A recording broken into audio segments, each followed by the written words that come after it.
नमस्कार, प्राइम समाचारमा स्वागत छ। म दृष्टिवाणी धेताल। सुरु गरौं अहिलेसम्मका प्रमुख समाचारबाट। एमालेका अध्यक्ष ओली र वरिष्ठ नेता नेपाल बीच आज पनि वार्ता हुँदै नेपाल पक्षले स्पष्टीकरण बुझाउने म्याद अघि नै सहमतिको प्रयास गरिने। पाकिस्तानको क्वेटा स्थित एक होटलमा भयानक विस्फोट, 4 जनाको मृत्यु, 11 जना घाइते, चिनिया राजदूतलाई निशाना बनाइएको आशंका।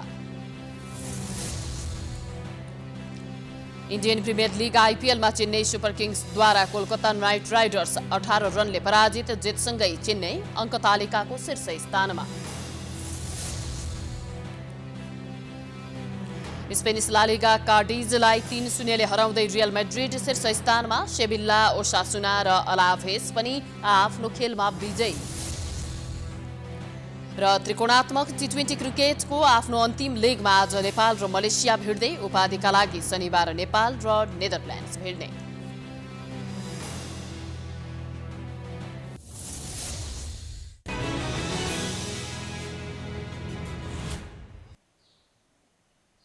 अब समाचार विस्तारमा। नेकपा एमालेका अध्यक्ष तथा प्रधानमन्त्री केपी शर्मा ओली र वरिष्ठ नेता माधव कुमार नेपाल बीच आज पनि भेटवार्ता हुने भएको छ।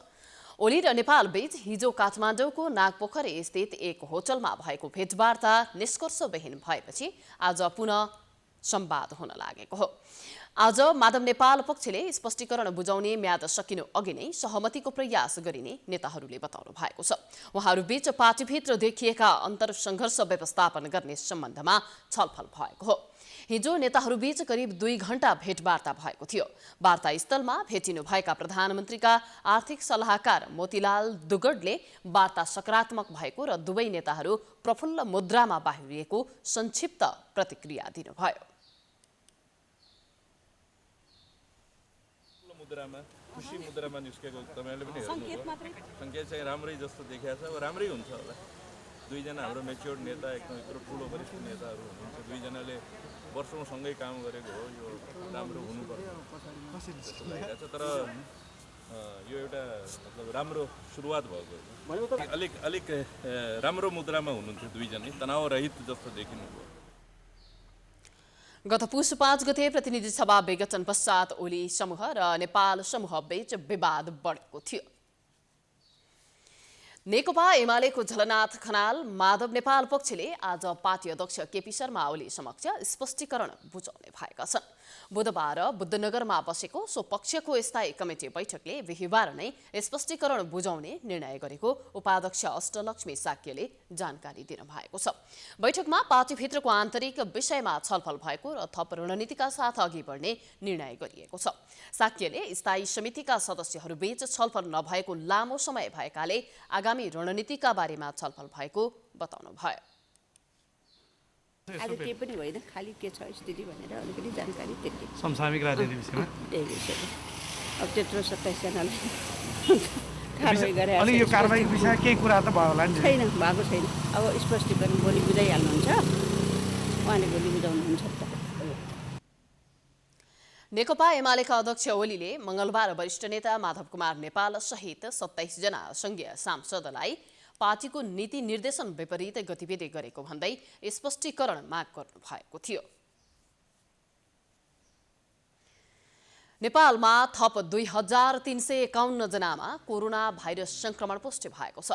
कोरोना संक्रमणबाट 16 जनाको मृत्यु भएको छ। संक्रमण र मृत्युदर बढे पनि सरकार भने गम्भीर हुन सकेको छैन। नेपालमा कोरोनाको दोस्रो लहर तीव्र हुन थालेको छ। पछिल्लो 24 घण्टामा देशभर थप 2351 जनामा कोभिड-19 संक्रमण देखिएको छ। 8884 नमुनाको पीसीआर परीक्षण गर्दा 2220 र 803 एन्टिजेन टेस्ट गर्दा 131 जनामा संक्रमण पुष्टि भएको हो। देशभर संक्रमण बढिरहँदा केही दिन यता उपत्यका लगायत ठूला शहरहरूमा ह्वात्तै संक्रमण बढिरहेको छ। संक्रमित मध्ये 1051 जना काठमाडौँ उपत्यकाका छन्। काठमाडौँका 786, ललितपुरका 181 र भक्तपुरका 84 जनामा कोरोना संक्रमण पुष्टि भएको स्वास्थ्य तथा जनसङ्ख्या मन्त्रालयले जनाएको छ। यो सहित नेपालमा कोरोना संक्रमितको संख्या 2,89,918 पुगेको छ। पछिल्लो 24 घण्टामा थप 10 जनाको मृत्यु भएको छ। बुधबारसम्म सक्रिय संक्रमितको संख्या 10,582 पुगेको छ। गत 24 घण्टामा पीसीआर विधिबाट 2,220 र एन्टिजेन विधिबाट 131 जना गरी जम्मा संक्रमितको संख्या 2,351 पुष्टि भएको छ। आज काठमाडौँ उपत्यकाभित्र भक्तपुरमा 84, ललितपुरमा 181 र काठमाडौँमा 786 गरी जम्मा 1,051 संक्रमण पुष्टि भएको छ। आज देशभरिमा 86 जना क्वारेन्टाइनमा रहनुभएको छ। गत 24 घण्टामा कोभिड-19 संक्रमण मुक्त भई 287 जना डिस्चार्ज हुनुभएको छ। हालसम्मको कोभिड-19 संक्रमणबाट मुक्त हुने दर 95.3% रहेको छ। स्वास्थ्य तथा जनसङ्ख्या मन्त्रालयले कोरोना संक्रमणको दर अत्याधिक बढिरहेको बताउँदै अत्यन्त जरुरी नपरी घर बाहिर ननिस्कन अनुरोध गरेको छ। मन्त्रालयका प्रवक्ता डाक्टर जागेश्वर गौतमले हरेक 4 दिनमा संक्रमणको संख्या दोब्बर भइरहेको बताउँदै संरचनाले धान्नै नसक्ने गरी बिरामीको संख्या बढ्ने संकेत प्राप्त भएको बताएका छन्। मन्त्रालयले बुधबार आयोजना गरेको कोरोनाको प्रेस ब्रिफिङमा बोल्दै सभा, भेला, गोष्ठी, सेमिनार, जात्रा, बैठक नगर्न अनुरोध गरेका छन्। र हाम्रा संरचनाहरूले धान्नै नसक्ने गरी बिरामीहरूको संख्या बढ्ने संकेत प्राप्त भएको छ र यसकारण अत्यन्त जरुरी नपरी घरबाट बाहिर ननिस्कन, सभा, भेला, गोष्ठी, सेमिनार, मिटिङ, जात्रा नगर्नुहुन र नागरिकहरूको जीवन रक्षा गर्ने काममा सहयोग गर्नुहुन सम्पूर्ण नेपाली दाजुभाइ दिदीबहिनीहरूलाई म विशेष अनुरोध गर्न चाहन्छु। बुधबार 287 जना निको भई डिस्चार्ज भएका छन्। योसँगै निको हुनेको संख्या 2,76,093 पुगेको छ। निको हुने दर बुधबार 93.3% पुगेको छ। देशभरका क्वारेन्टिनमा 76 जना रहेका छन्। विभिन्न अस्पतालका आइसियूमा 180 र भेन्टिलेटरमा 47 जना उपचाररत रहेका छन्। समाचारको सिलसिला जारी छ। हामी विश्रामपछि आउँछौँ।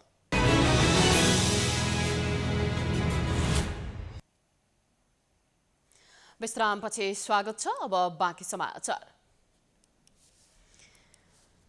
नेकपा माओवादी केन्द्रले सरकारलाई दिएको समर्थन फिर्ताबारे निर्णयको जिम्मा पार्टी अध्यक्ष पुष्पकमल दाहाललाई दिने निर्णय गरेको छ। पार्टी कार्यालय पेरिस डाँडामा बसेको माओवादी स्थायी कमिटी बैठकले सरकारलाई दिएको समर्थन फिर्ताबारे गर्ने निर्णयको जिम्मा दाहाललाई दिएको हो। वर्तमान सरकारलाई समर्थन नरहेको औपचारिक लिखित जानकारी कहिले दिने भन्ने निर्णय पार्टी अध्यक्ष दाहाललाई दिएको माओवादी प्रवक्ता नारायण काजी श्रेष्ठले जानकारी दिनुभयो। अध्यक्ष कमरेडले यस अवधिमा संगठनात्मक कार्यदलले संगठनात्मक कार्ययोजना तयार गर्ने अवधिमै केही दिनभित्र राजनीतिक प्रतिवेदन तयार गर्ने, त्यो राजनीतिक प्रतिवेदन स्थायी समितिको बैठकमा प्रस्तावित गर्ने, स्थायी कमिटीको बैठकले त्यसलाई केन्द्रीय कमिटीको बैठकको निम्ति प्रस्तावका रूपमा अगाडि बढाउने निष्कर्ष पनि निकालिएको छ। बैठकले राष्ट्रिय एकता र राष्ट्रिय स्वाधीनताको रक्षा, सम्पूर्ण लोकतान्त्रिक शक्तिहरूको एकता, संविधान, लोकतन्त्रको रक्षा, सच्चा कम्युनिस्टहरूको एकतालाई केन्द्रबिन्दुमा राखेर सम्पूर्ण नीति, योजना र कार्यक्रम अगाडि बढाउने निष्कर्ष निकालेको प्रवक्ता श्रेष्ठले बताउनु भएको छ। त्यसै आधारमा नै सबै राजनीतिक देशभक्त शक्तिहरूसँग छलफल अघि बढाउने निर्णय पनि बैठकले गरेको छ। सिङ्गो राष्ट्रको एकता र राष्ट्रिय स्वाधीनताको रक्षा, सम्पूर्ण लोकतान्त्रिक शक्तिहरूको एकता र संविधान र लोकतन्त्रको रक्षा, सच्चा कम्युनिस्टहरूको एकता र कम्युनिस्ट आन्दोलनको रक्षालाई केन्द्रबिन्दुमा राखेर सम्पूर्ण नीति, योजना, कार्यक्रम र गतिविधि अगाडि बढाउने निष्कर्ष निकालेको छ। त्यस आधारमा नै अरू सबै राजनीतिक पार्टीहरूसँग, सामाजिक शक्तिहरूसँग, देशभक्त शक्तिहरूसँग छलफलको प्रक्रिया अगाडि बढाउने निष्कर्ष पनि निकालेको छ। बैठकले विधान संशोधन प्रस्तावमाथि आएका सुझावहरूलाई ध्यानमा राखेर पार्टी केन्द्रीय कार्यालयले त्यसलाई अन्तिम मस्यौदाको रूपमा केन्द्रीय कमिटी बैठकमा प्रस्तावका रूपमा लैजाने निर्णय गरेको पनि श्रेष्ठले जानकारी दिनुभएको छ। सरकारले प्लास्टिकका झोला प्रयोगमा प्रतिबन्धको घोषणा गरेको पनि उपयुक्त विकल्प दिन नसक्दा कार्यान्वयनको पाटो फितलो बनेको छ। उपभोक्ता स्वयं पनि सचेत नहुँदा प्लास्टिकको झोलाको प्रयोग अझै पनि रोकिएको छैन। नेपाल सरकारले 2072 वैशाख 1 गतेदेखि काठमाडौँ उपत्यकामा 40 माइक्रोन भन्दा कम तौलका प्लास्टिकका झोला प्रयोगमा प्रतिबन्ध घोषणा गरेको थियो।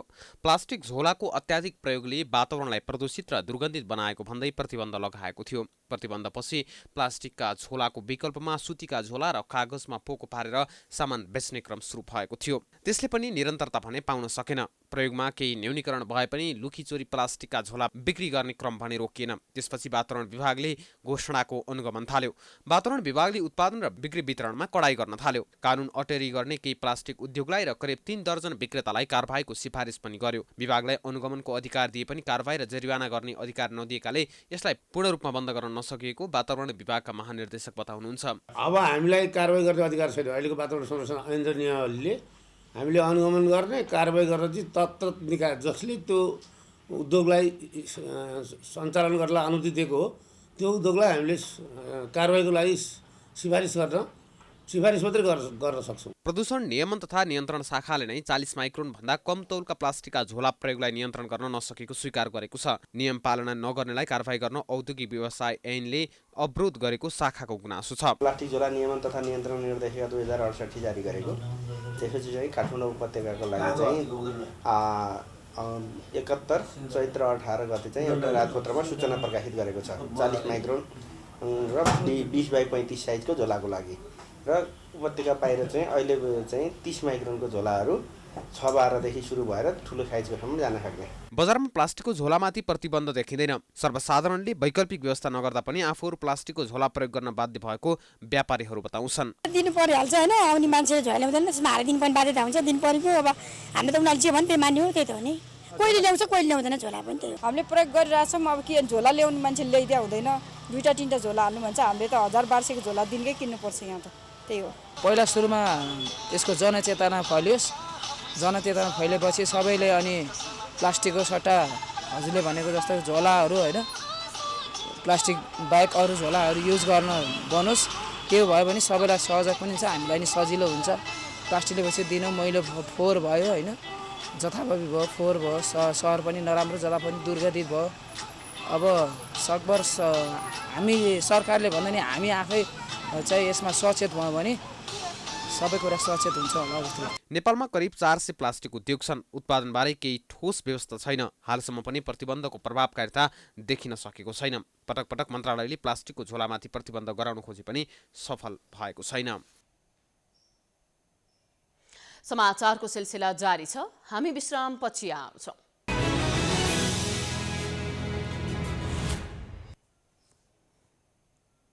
विश्रामपछि स्वागत छ। अब खेलकुद समाचार।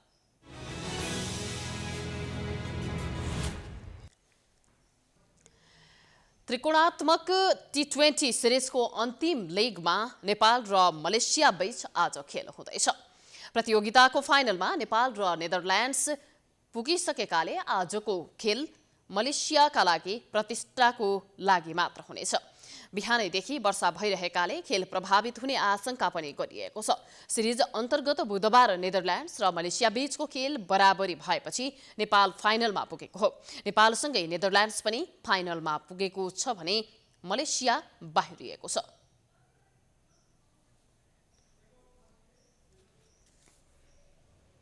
यो सँगै हामी समाचारको अन्त्यमा आइपुगेका छौँ। जाँदा जाँदै प्रमुख समाचार पुनः एकपटक।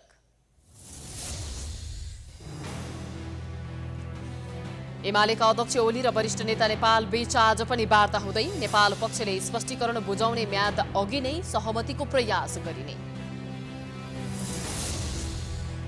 पाकिस्तानको क्वेटा स्थित एक होटलमा भयानक विस्फोट, 4 जनाको मृत्यु, 11 जना घाइते, चिनिया राजदूतलाई निशाना बनाइएको आशंका। इन्डियन प्रिमियर लिग आइपिएलमा चेन्नई सुपर किङ्सद्वारा कोलकाता नाइट राइडर्स 18 रनले पराजित, जितसँगै चेन्नई अङ्क तालिकाको शीर्ष स्थानमा।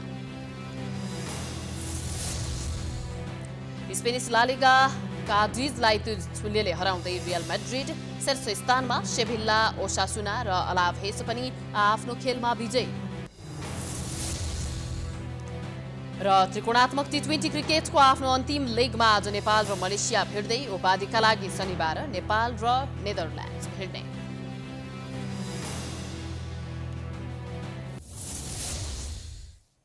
समाचार अहिलेलाई सकियो। प्राइम टाइम्स टेलिभिजन हेर्दै गर्नुहोला। नमस्कार।